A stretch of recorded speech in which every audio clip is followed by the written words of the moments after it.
Good morning, everyone, and hope you guys are doing well. I want to talk about conductor new hire training. And before we get into that, guys, hit the like and subscribe button down below.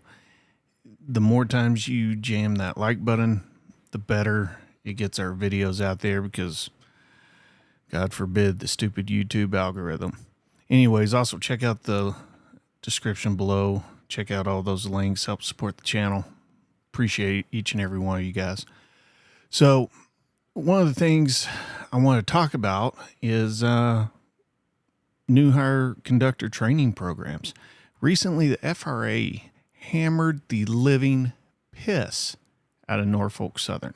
And this isn't the first time Norfolk Southern's been in trouble with the FRA either regarding their training program. A quick Google search will show many occurrences dating back numerous years where they've been cited for an inadequate training program. And here we are again.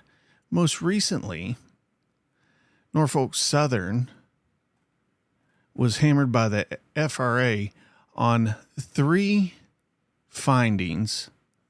And here's the short version of it. I'll leave a link to Railway Age's article regarding this. But hitting them on their training windows and how inadequate that time is, that their on-the-job training portion is inadequate, not consistent. They have failed numerous times to comply with the FRA standards and regulations. And that should be concerning because if you Google conductor trainee deaths, you'll see something very alarming. Conductor trainees have been dying in an alarming rate over the last several years. And that's scary because nobody should be dying working out here. Yes, accidents do happen. Can most of them be prevented? Absolutely yes. A lot of that blame falls on our shoulders when it comes to these railroad carriers without them wanting to actually accept any blame themselves. And then they turn around and modify and cut corners when it comes to training. Training is where these new hires end up starting the safety culture. And if the training is lacking, it's not doing anybody any good. And it's actually setting up these new hires for failure. And that absolutely is not right.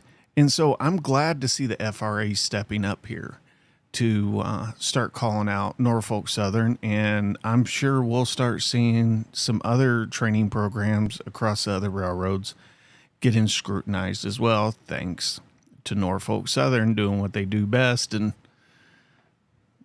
well, we'll leave that at that. So one of the things that FRA pointed out here was the inconsistency with OJT training and similar issues that are connected to OJT and classroom training. And since COVID, we saw a massive reduction during, and it actually started before COVID, but especially during COVID, saw a massive reduction in the rail labor workforce. And it really felt like a lot of that was a move to intentionally reduce the workforce to make more money and more profits for the shareholders. And then when the railroads had to go in front of the Surface Transportation Board, they got scolded pretty quick on it.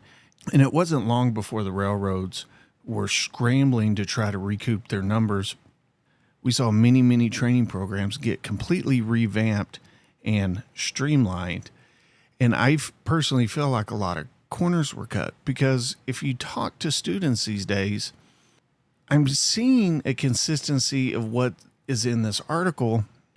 When these new hires go off to class, there's a lot of inconsistency between the instructors. And then there's a lot of inconsistencies with what's being taught. And a lot of them has said that, well, quite frankly, they're being instructed on just how to pass the test.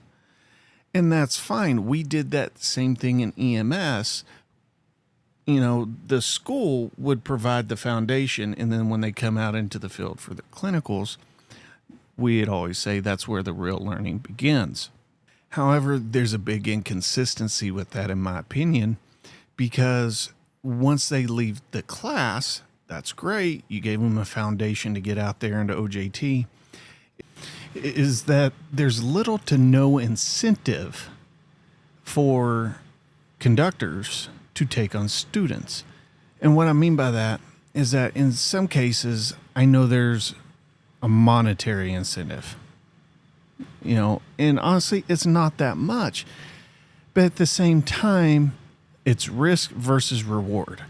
Well, and I'm sure there's a lot of people out there that aren't in the railroad industry or familiar with it, think that, okay, well, I'm a trainee and I'm going to go out there and I'm going to be with a trainer. That is not correct. Typically, there's one training coordinator per terminal, that area, and then they are stuck with regular marked up employees who take on the students.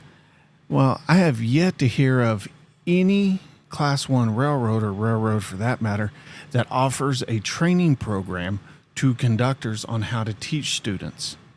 And I think that is very, very lacking and dangerous, because as a student, I was with many, many other conductors, and every time I was with somebody new, it was like day one all over again. And that's not because anybody's doing anything wrong. It is because, for one, everybody has their own way of doing things. They may have a different way of doing paperwork or checking the train. When you change things up, you don't have an ability to form a foundation for your field training. Instead, you're given a checklist. Now it's all done on the iPad. Mine was this binder, and it had topics I had to have signed off, and that's great. One, there's no incentive. Two, there's no real training for people that are going to be training these new hires out in the field.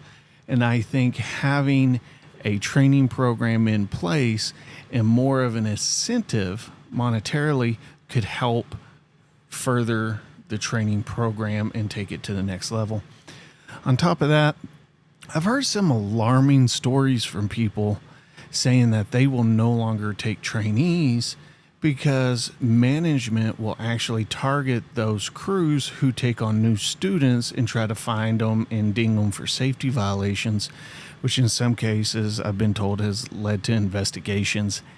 Here's the thing. If you're going to have a training program, you need to have protocols in place to protect the trainers. As long as it wasn't just gross negligence of the rules, there needs to be a policy and procedure in place to protect the trainer and the trainee so that they can retain these employees, but also retrain them and assist them in whatever areas they're struggling with during their OJT period. Quite honestly, it's a big ask to ask somebody to put their career on the line to take a new hire and not afford them some protections and some assistance and training along the way, and not just money. And that really needs to change, and I'd like to see the FRA step in on that, and maybe even the unions. So anyways, guys, that's my opinions on kind of this matter. I would love to hear y'all's thoughts and questions and comments and concerns. If you're a new hire and you've gone through a training program at any of the railroads, I would love to hear from you. Good, bad, the ugly, the great, the awesome, whatever it is, I would love to hear y'all's experience, because like I said, the training program I went through is completely different than what you guys are doing now. And I love hearing from you guys. If you don't want to comment, in the comment section, just join our Discord or shoot me an email. You can find all that in the description below. Guys, thanks for everything. Go home the way you got to work. That's upright and breathing. You guys be safe out there. See you on the next one. Here we go.